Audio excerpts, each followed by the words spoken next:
Assalamualaikum warahmatullahi wabarakatuh.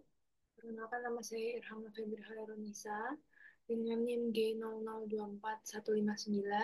Saya dari kelompok SGD A5, kelas A, FKWNS 2024. Di sini saya akan menjelaskan terkait laporan anatomi blok 1.3 sistem pencernaan dan mekanisme. Untuk laporan yang pertama, di sini saya akan menjelaskan terkait pembagian lapisan dinding abdomen anterior dan posterior. Seperti yang ada di gambar di sini, ini ada gambar lapisan abdomen anterior dan superior.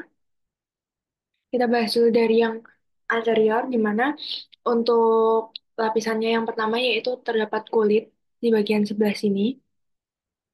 Kemudian ada fascia superficialis yang terdiri dari fascia camper dan fascia scarpa, di mana fascia camper ini biasa disebut juga dengan subkutan tisu atau jaringan subkutan.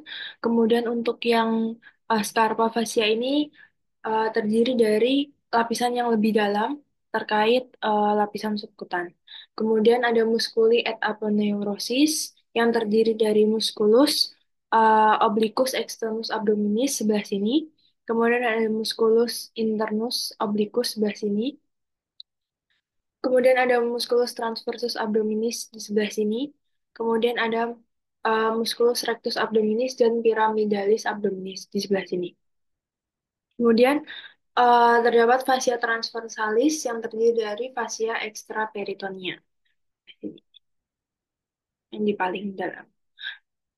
Itu tadi urutan yang dari superficialis ke profunda, dari luar ke dalam. Kemudian untuk yang lapisan dinding posterior, itu dia terdiri dari skin atau kulit sebelah sini, kemudian ada fascia superficialis dorsi, kemudian ada musculus yang terbagi menjadi lapisan pertama, yaitu latissimus dorsi sebelah sini, latissimus dorsi. Kemudian lapisan kedua ada musculus obliquus externus abdominis sebelah sini.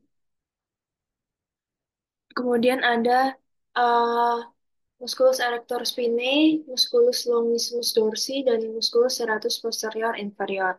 Ada di sebelah sini. Kemudian lapisan yang ketiga ada musculus multifidus, kemudian musculus interspinal, kemudian ada musculus obliquus internus abdominis. Kemudian eh, lapisan keempat ada musculus quadratus lumborum sebelah sini, kemudian ada musculus iliopsoas, kemudian ada musculus transversus abdominis di sebelah sini, musculus transversus abdominis, kemudian ada lapisan selanjutnya yaitu fascia ekstraperitoneal atau biasanya terdiri dari jaringan lemak.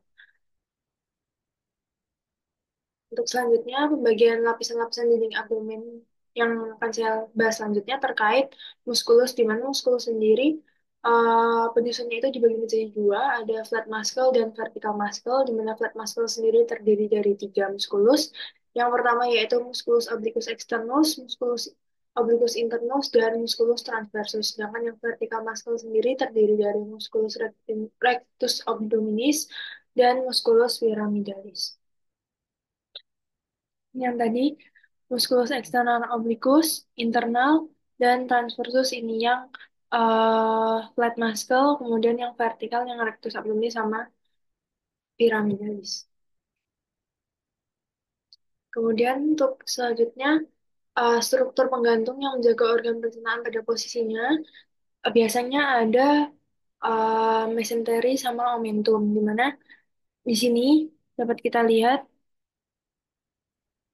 ada intraperitoneal organ, biasanya di dalam sini, kemudian ada retroperitoneal. Biasanya dia ada di luar garis merahnya ini. Nah, untuk organ intraperitoneal sendiri adalah organ yang seluruh permukaannya dilapisi oleh peritoneum atau lapisan pembungkusnya ini.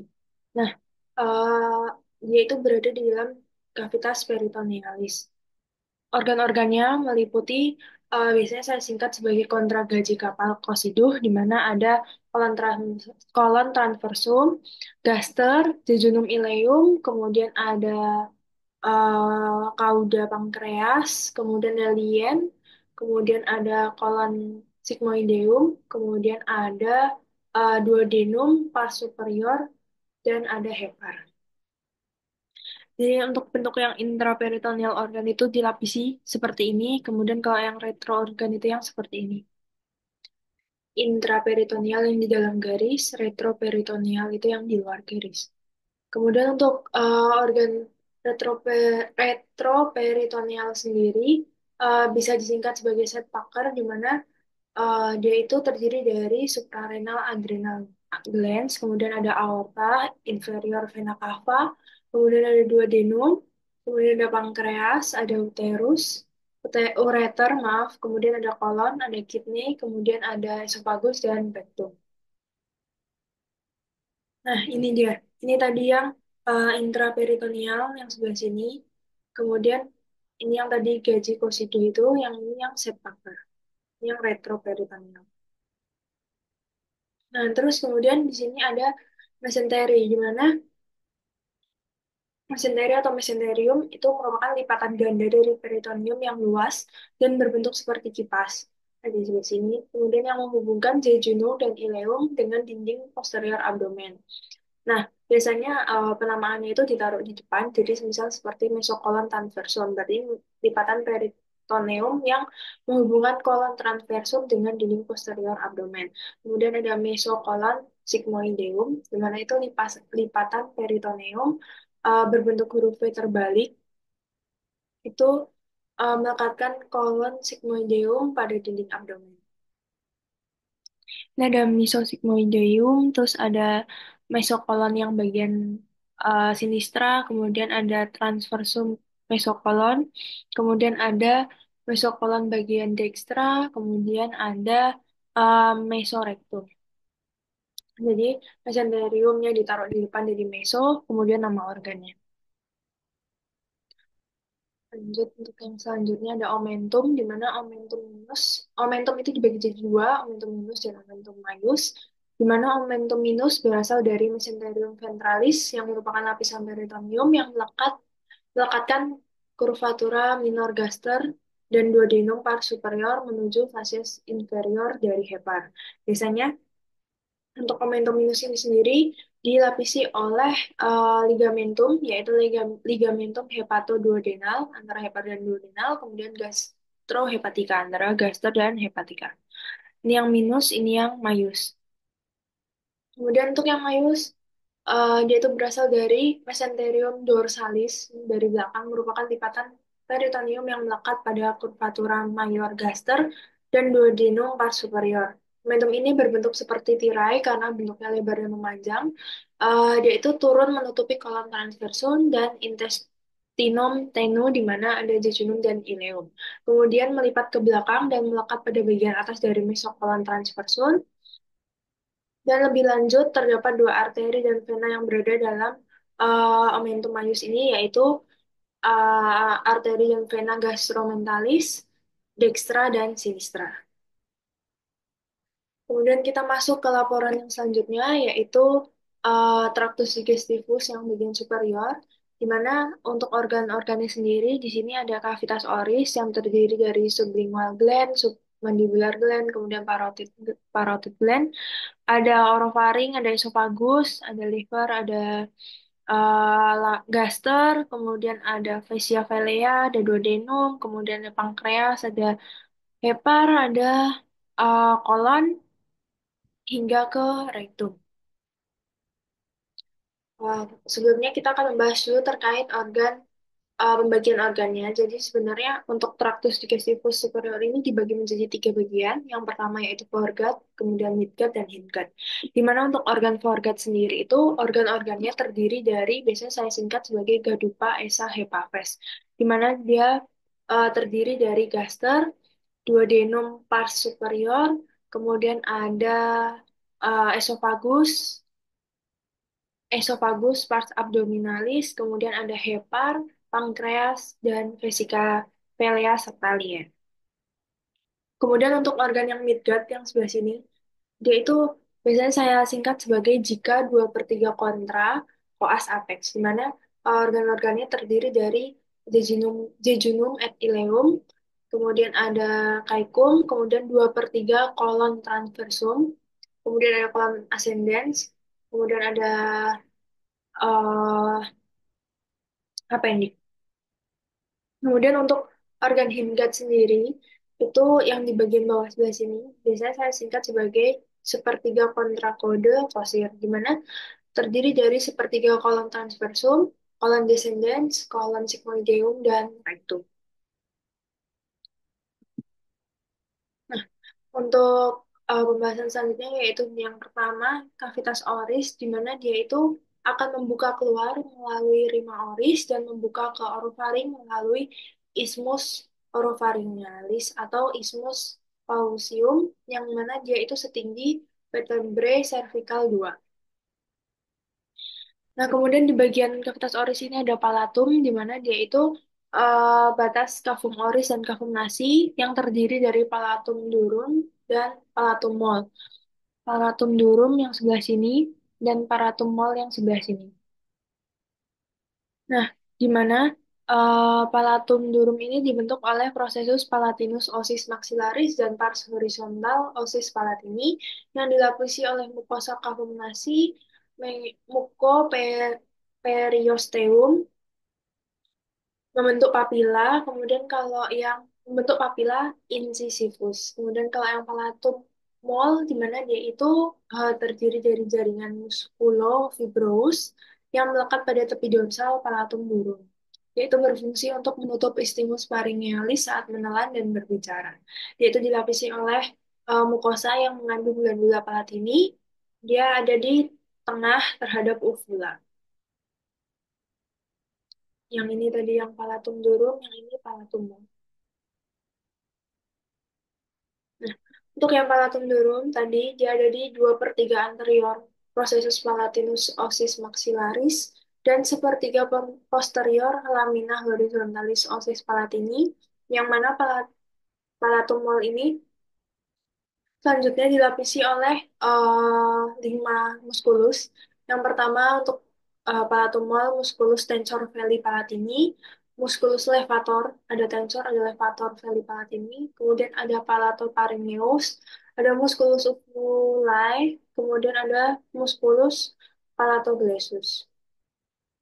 Nah, kemudian masuk ke papilla of tongue, di mana ini lidah. Lidah itu dibatasi oleh sulcus terminalis di bawah circumvallata, papilla circumvallata di sebelah sini.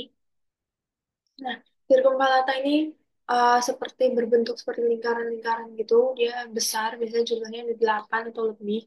Nah, kemudian di tengahnya ini ada uh, sulcus medialis dan di sampingnya ada papilla filiform sebelah dari sulcus medialis, papilla filiform, terus ada papilla funiform, baru yang samping sendiri itu papilla foliar atau papilla foliata. Kemudian di atasnya ada palatina tonsil dan lingual tonsil.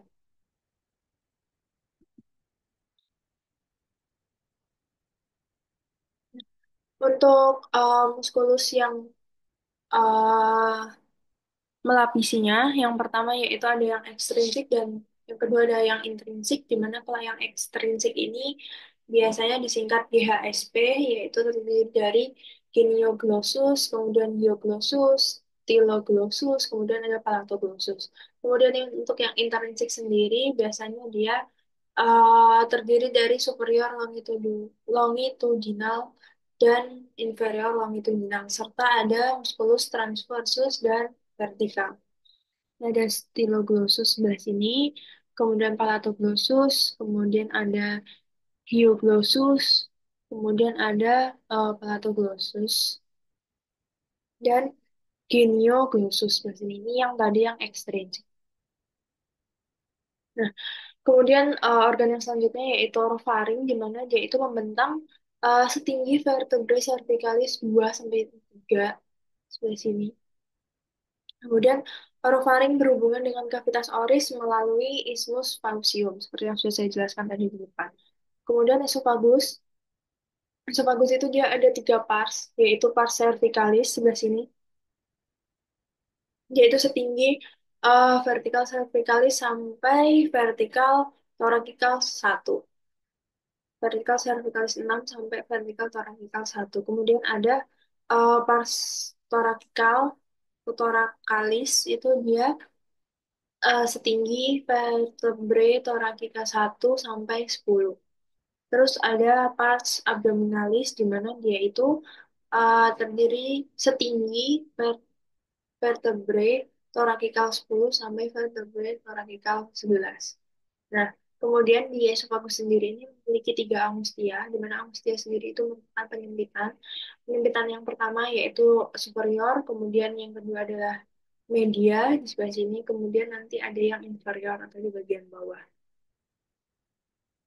Masuk ke gaster, untuk struktur gaster sendiri, ini pertemuan antara esophagus dan gaster, ada LS atau low sphincter, LSA, low sphincter esophageal. Terus ada kardia, kemudian fundus, fundus itu yang seperti kubah di sini. Kemudian ada lesser curvature, kemudian ada greater curvature atau incisura. Kemudian dia ada musculus longitudinal, sirkular, dan obliku. Nah, di dalamnya itu nanti dia tuh ada gastrik rugae. Rugae itu kayak gelombang-gelombang gitu di dalamnya. Terus ada plika juga. Kemudian selanjutnya dari gaster sendiri itu memiliki 4 lapisan pada dinding gasternya. Yang pertama yaitu tunica serosa, di mana peritoneum visceral gaster akan berefleksi menjadi omentum minus ke arah hepar, kemudian dan omentus maius ke arah kolon, ileum, dan diafragma. Kemudian ada lapisan yang kedua yaitu tunica muscularis, itu dia dari luar ke dalam, di mana dia itu terdiri dari stratum lumitudinum, itu ada di regio pylorus, menebal menjadi ligamentum pyloricum. Kemudian ada stratum circularum, di mana dia itu pada daerah duodenopylorica duodenopylorica menjadi sangat tebal membentuk musculus sphincter pyloricus.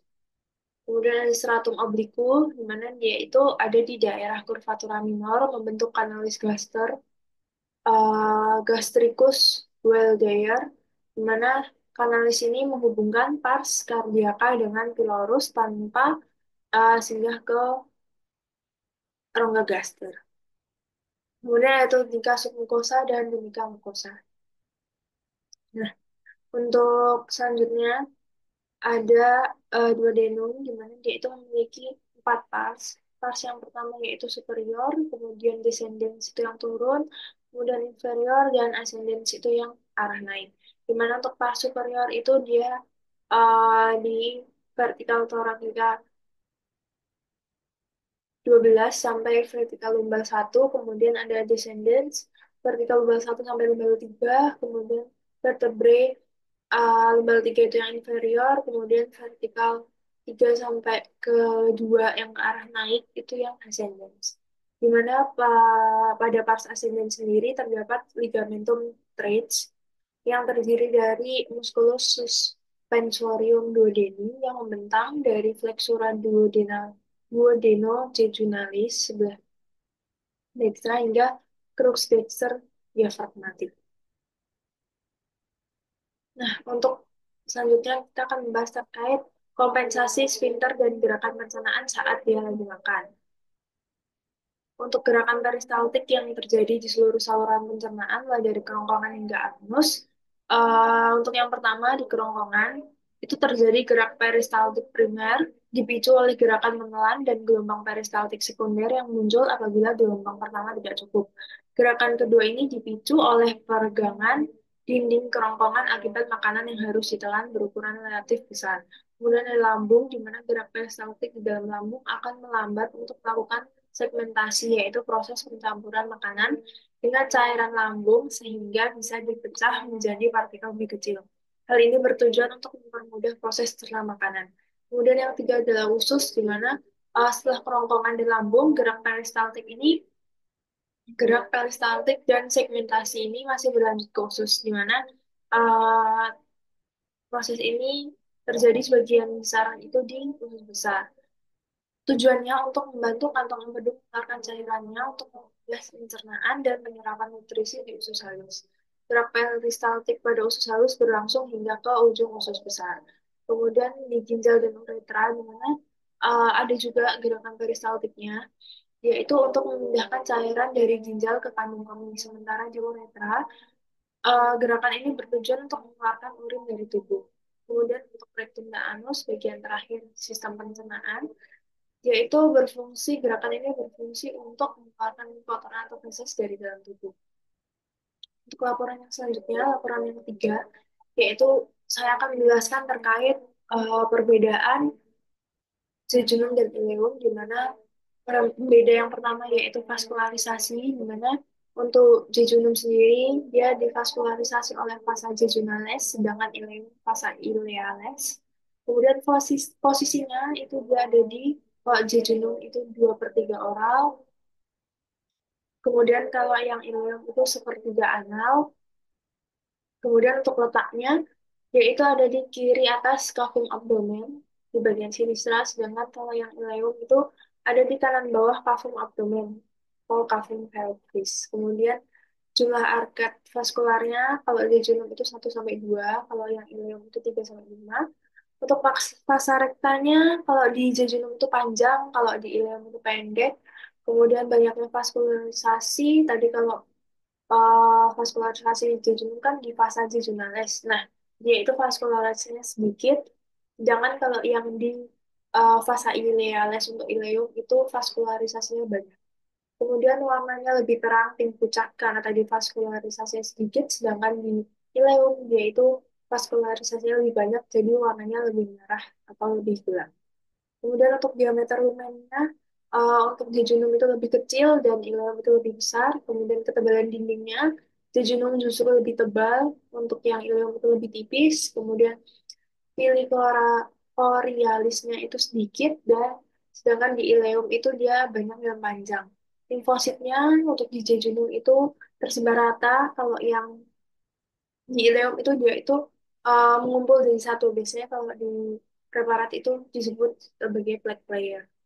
Kemudian untuk lemak, dia itu disimpan di dekat radix untuk jejunum, kemudian kalau yang ileum itu di seluruh bagian. Ini tadi. Untuk selanjutnya, kita akan menjelaskan terkait struktur bangunan di kolon, di mana kolon sendiri itu sangat panjang, dimulai dari cecum, kemudian naik, itu ada kolon ascendens, kemudian di sini ada hepatic flexure atau flexura hepatica, kemudian ada kolon transversum, kemudian ada flexura splenic, di mana itu dekat sama splen. Kalau yang tadi flexura hepatic itu dekat dengan hepar, baru dia ada di dextra. Kalau yang splenic di sinistra, kemudian turun dari descending colon, kemudian ada sigmoid colon, rectum, dan anus. Tambahan sedikit untuk struktur dari kolon, di mana di sini kita bisa lihat ada ini untuk ileum, ini cecum, mesoappendix, tadi mesenteriumnya. Terus ada kolon ascendens, ada taenia libera sebelah sini. Kemudian ada flexura cholidextra, ada omentum maius, kemudian ada kolon transversum, ada haustra coli ini. Kemudian ada omentum maius, taenia, omentalis itu sebelah sini. Ada mesokolon transversum, mesenterikanya dari kolon transversum, kemudian flexura coli sinistra, kolon descendens.